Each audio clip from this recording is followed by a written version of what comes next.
নমস্কার বন্ধুরা, কেমন আছেন সবাই? একটা নতুন ভিডিওতে আপনাদের সবাইকে স্বাগত জানাই। আজ কলকাতায় লাস্ট দিন আর কি, আগামীকাল আমরা চলে যাব। তো গতকাল শরীর খারাপের জন্য ভিডিওগুলো শ্যুট করতে পারিনি। তো আজকে সকাল সকাল একটু ভালো লাগছিল, সেজন্য একটু ট্রাই করছিলাম আর কি। তো এখানে আলু ডিম সেদ্ধ বসিয়েছি, এগুলো হাঁসের ডিম আছে। আর আমার শরীর খারাপের কারণে সকালবেলায় বেশ একটু গলা জাম ছিল, যার কারণে এই একটু আদা দিয়ে লাল চা করে নিচ্ছিলাম। আর এদিকে দুপুরবেলায় চলে এসেছি, দুপুরবেলায় রান্নাবাড়াগুলো হয়ে গিয়েছে। তো এখানে পিপুল ডাঁটা দিয়ে, পুঁটি মাছ দিয়ে, আলু দিয়ে একটা তরকারি করেছি, আর এখানে আলু ডিম রান্না করেছি।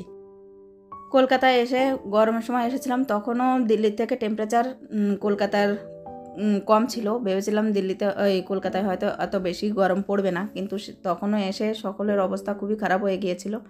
আর এখন শীতের সময় এসেছি, এখনও দিল্লির থেকে কলকাতার যে টেম্পারেচার সেটা বেশি।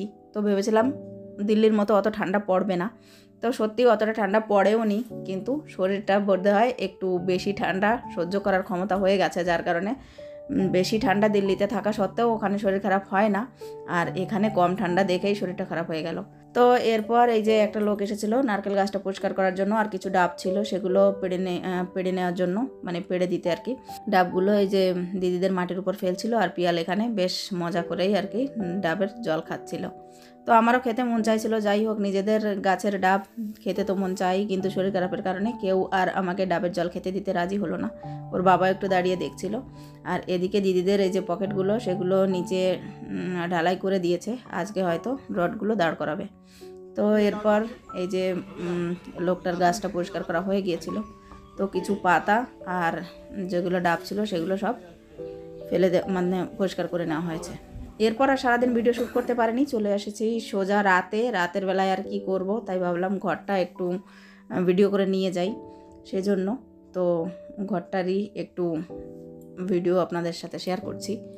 তো এই যে এখানে আমার কোনো মন্দির নেই, যার কারণে একটা আসনের উপর এখানে গোপাল সহ অন্যান্য ঠাকুরদের ফটো রেখেছি। এখানেই স্নেহা কয়েকদিন ধরে পূজা করছে, আমি করছি না, কেননা একদিন বাদ দিয়ে একদিন স্নান করছি শরীর খারাপের কারণে। আর এই যে দেখুন, আমি একটু ভিডিও করে নিচ্ছিলাম। তো দিল্লিতে আমার জায়গাটা খুব ছোট, সেখানে ড্রেসিং টেবিল নেই আলাদা করে, কোনো বড় আয়নাও নেই যার সামনে দাঁড়িয়ে ছবি তোলা যায়। তো খুব সকলে যখন ছবি তোলে খুব ইচ্ছা হয়, তো ওখানে তো নেই। আর কলকাতায় এসেছি, এখানে যেদিকেই তাকানো হোক না কেন সব দিকে শুধু আয়নাই আয়না। রাত হলে প্রত্যেকটা জানলা যে কাজগুলো সেগুলো সব আয়নায় পরিণত হয়ে যায়। আর ঘরে ঢুকেই প্রথমে বারান্দা, সেটা তো আপনাদের দেখালাম। তারপর বা সাইডের এই রুমটা কমপ্লিট করা হয়েছে। এখানে ঘরটায় যে এলোমেলো হয়ে আছে, তার কারণ আমি শুয়েছিলাম, শরীরটা ভালো লাগছিল না, যার কারণে আর কিছু লাগেজপত্র প্যাক করার ছিল সেগুলোও করে নিয়েছি। টুকটাক এখনও কিছু বাকি আছে, সেগুলো করব। আর এই যে শ্রেয়াস একটু হেসে হেসে হেঁটে বেড়াচ্ছে, আর আমি ঘরের শ্যুটটা করে নিচ্ছিলাম। ওর কাকাও এলো এই যে দরজা দিয়ে। তো রুম থেকে বাইরে বারান্দা, আর তার জাস্ট সামনেই মেন দরজাটা। আর এই যে ওই যে রুমটা দেখলেন, ওই রুমের ঠিক অপোজিট সাইডে এই রুমটা, একরকম। তো এটা ইনকমপ্লিট আছে। আর এই যে বারান্দার এক সাইডে এই রান্নাঘরটা, এটা রান্নাঘর হিসেবেই ব্যবহার করছি আর কি এখন আপাতত। এখন এটা কমপ্লিট করা হয়নি, শুধু নিচের প্লাস্টারটাই করা হয়েছে, দেওয়াল ছাদ এখনও সব কিছুই বাকি। আর এই যে আমার রান্নাও চলছে, এখানে একটু চিংড়ি মাছের মালাইকারি করে নিচ্ছিলাম ছেলে মেয়ের জন্য। ওরা মাছে কাটা থাকে, যার কারণে খেতে পারে না মাছগুলো, তো একটু চিংড়ি মাছ এনেছিল ওদের জন্য। আর এই যে বাইরের নজরটা, বাইরে দিয়ে জাস্ট উঠোন, আর তার সামনে এই রাস্তাটা, সেটা তো আপনারা দেখেছেনই অনেক ভিডিওতে। আর এই যে জানলার যে স্ল্যাবটা, সেখানেই আপাতত রান্নাবাড়া করি যখন আসি। এরপর এই রান্নাঘর থেকে বেরিয়ে এই যে দেখুন, এখানে একটা জানলা আছে, আর এই যে মেন গেটটা, এই যে বারান্দা তো দেখলেনই। আর এই দুটো রুমের মাঝখান দিয়ে একটা গলির মতো, সেটা পেছন দিকে চলে গেছে। আর পেছন দিকে গিয়ে জাস্ট বাঁ হাতে একটা রুম আছে, ভাবছি এটাকেই কিচেন করব। তো বন্ধুরা, এটাকে যদি কিচেন করি তাহলে কেমন হবে সেটা আপনারা কমেন্টে চাইলে জানাতে পারেন। আর এই যে দেওয়ালটা দেখছেন, এই দেওয়ালটা একটা দরজা, পরে এটাকে ভেঙে দেওয়া হবে। আর এখানে এই যে সিঁড়িঘরের নিচে বেশ অনেকটাই স্পেস আছে। আর ওই সিঁড়িঘরের সাইড দিয়েই জাস্ট একটা দরজা দিয়ে চলে গেছে, পিছন দিকে এই যে বাথরুম। তো বাথরুমটাও এখন মোটামুটি ইউজ করার মতো কমপ্লিট করা হয়েছে, এখনও টাইল ওয়াইল লাগানো হয়নি কিছুই, সেটা পরে করা হবে। আর এই বাথরুমের ঠিক সামনের দিকে গিয়েই এই যে টয়লেটটা, মানে ল্যাট্রিনটা আর কি। তো এটাও ওরকমই টাইল লাগানো হবে পরে, যার কারণে এই প্লাস্টারের উপর দিয়ে দাগ কেটে দেওয়া হয়েছে। তো বন্ধুরা, এই ছিল ঘর। বাথরুম থেকে বেরিয়ে এই যে সিঁড়িঘর। তো সিঁড়িঘরের এই স্পেসটা যেটা আছে সেটাও কী কাজে ব্যবহার করা যায় সেটাও চাইলে একটু আইডিয়া দিতে পারেন।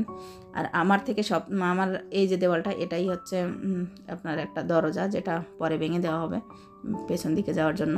আমার এই ঘরটা নিয়ে সবথেকে কনফিউশনে এখন যেটাই আমি আছি, যে ডাইনিং টেবিলটা সেটা কোথায় রাখবো। তা যদি কেউ তেমন আইডিয়া দিতে পারেন তো অবশ্যই দেওয়ার চেষ্টা করবেন। তো এই ছিল আজকে আমাদের রুম ট্যুর বা যাই হোক ইনকমপ্লিট ঘরের একটা ভিডিও। তো এরপর রাতে খাওয়া দাওয়া করে শুয়ে পড়েছিলাম, আর ভালো লাগছিল না কোনো কিছুই। তো এই যে পরের দিন সকালে চলে এলাম, আর আজকেই আমাদের লাস্ট দিন কলকাতাতে। তো সকালে উঠেই ওর কাকা ঘরটা ঝাড় দিয়ে দিচ্ছিল, বেশ একটু বেলাই হলো, মানে 8টা বেজে গেছে প্রায়। তো আমাকে বললো যে চলেই যাব আজকে, উঠোনটা একটু কষ্ট করে হলো ঝাড় দিয়ে দাও। তো দেখুন ঝাড় দিচ্ছি, কেমন মনে হচ্ছে এখানে এক বাড়ি আর ওখানে এক বাড়ি, মানে দায় শোধ করার মতন আর কি। তো শরীরে একেবারেই এনার্জি নেই, কোনো কিছুই করতে মন চাইছিল না। আর ওষুধ তো দিচ্ছে, যেহেতু চলেই যেতে হবে আজকে, তো ওষুধ অনেক হাই পাওয়ারের ওষুধ দিয়ে মানে আমাকে খাইয়ে আর কি দিল্লি পর্যন্ত নিয়ে যাওয়ার ব্যবস্থা করা হচ্ছে। শরীরটা আসলে খুবই খারাপ ছিল, এক পর্যায়ে মনে হচ্ছিল আমি হয়তো আর দিল্লি যেতেই পারবো না। তো যাই হোক, ওষুধের পাওয়ারের কারণে আমি দিল্লি পর্যন্ত যাওয়ার জন্য এখন ঠিক আছি। আর এদিকে রান্না বসিয়ে দিয়েছিলাম, রান্নাতে খুব বেশি ঝামেলা করিনি। একটা বেগুন ভেজে নিচ্ছি, আর একটু দুধ আছে সেটা গরম করে নিচ্ছিলাম। আর এই যে একটা দিদা আসছে, ওই দিদাটাই আমাকে সকাল বিকেল দেখতে আসে রোজ, যে কেমন হয়েছিস, সুস্থ হয়েছিস কিনা। তো ওই দিদা আর আমি একটু চা খাবো বলে চা করে নিচ্ছিলাম। আর এদিকে ওর কাকা কালকে যে ডাবগুলো পারলো, সেই ডাবগুলোর জল তো ও মানে মোটামুটি সবাই খেয়েছিল, আর কিছু ডাব এদিক ওদিক কাউকে দিয়ে দেওয়া হয়েছিল আশেপাশে পড়োশিদের। তো 2-3টে ডাব আমার জন্য কেটে ডাবের জলটা বোতলে ভরে নিল, যে রাস্তায় যেতে যেতে খাবে, বা যখন রোদ্দুর ভালো বের হবে তখন খাবে, তো ঠান্ডা লাগবে না। তো লাস্টবার আমি ছাদে চলে এলাম, ছাদে এসে সব কিছুকে একটু লাস্টবারের মতন দেখে নিচ্ছিলাম, ছাদের চারি সাইডের যে গাছপালা বা পরিবেশটা সেটাই। আর এই যে ছাদের ঠিক সামনের দিকে আমাদের উঠোন, দিদিদের বালি, ইট, রড সব কিছু, ওই পাথর সব কিছুই আছে উঠোনে, আর কাজও চলছে ওদের। এই যে পুরো ছাদ, আর এই যে দিদিদের রডগুলো দাঁড় করিয়ে দিয়ে গেছিলো কালকে, আজকে এর গোড়ায় ঢালাই করবে। তো যাই হোক, মায়ার সংসারে এই ঘর বাড়ি এটাই আমাদের সবার থাকে একটা স্বপ্ন, দু চোখ ভরা স্বপ্ন থাকে এই ঘর বাড়ি নিয়ে লোকের। আর আমাদের সব থেকে নিরাপদ জায়গা এই ঘরই বলা যায়। আর একটা ঘর যে বানায় সেই জানে সেই ঘরের মর্ম, বা সেই একমাত্র সেই ঘরটাকে কেয়ার করে রাখতে পারে। আর কেউ কখনোই চাইবে না তার সারা জীবনের কষ্টের ফল বা স্বপ্ন এই ঘর কারো অবহেলার কারণে নষ্ট হয়ে যাক। তো যদি ঘর বানানো থেকে ঘরটা পরিচর্যা করে তাকে ঠিকঠাক রাখাটাই বড় কথা। তো যদি কারো অবহেলায় এই ঘরটা নষ্ট হয়ে যায়, সেটা তো আসলেই মেনে নেওয়া খুবই কষ্টকর। আর আমরাও এই যে ঘরটা ছেড়ে আজকে চলে যাব, আর আবার কবে আসবো তার ঠিক নেই। যতদিন না আসবো ততদিন পর্যন্ত এই ঘরটা আবার আমাদেরই অপেক্ষা করে বসে থাকবে, আর ততদিন পর্যন্ত ঘরটার দেখাশোনাও হবে না। এই যে আমরা চলে এলাম নিচে এই যে রান্নাবাড়া করে নিচ্ছিলাম। তো ওর বাবা সকালবেলা একটু চলে গেছিলো বাজারে, কিছু মাছ তরকারি দিল্লিতে নিয়ে যাওয়ার ছিল, সেগুলো কেনাকাটা করতে। তো সেখান থেকে বেশি আনেনি, শরীর খারাপ বলে এই জাস্ট 3টে কই মাছ নিয়েছে। কই মাছগুলো বেশ বড় বড়, 3টে কই মাছে প্রায় 550 গ্রামের মতো ওজন হয়েছে। তো সেটাই আমি আর কি ভাবিয়ে নিচ্ছিলাম। আর এটাই একটা কোইন্সিডেন্ট, যেদিন আমরা দিল্লি থেকে কলকাতায় এসেছিলাম সেদিনও বাড়ি থেকে কই মাছ খেয়েই এসেছিলাম, আর আজকেও সে কই মাছ খেয়েই দিল্লির উদ্দেশ্যে রওনা দেবো। এদিকে দিদিদের মিস্ত্রিরা চলে এসেছে ওদের মানে কাজ করার জন্য, আর এখানে স্নেহা পুজো দিয়ে নিচ্ছিল।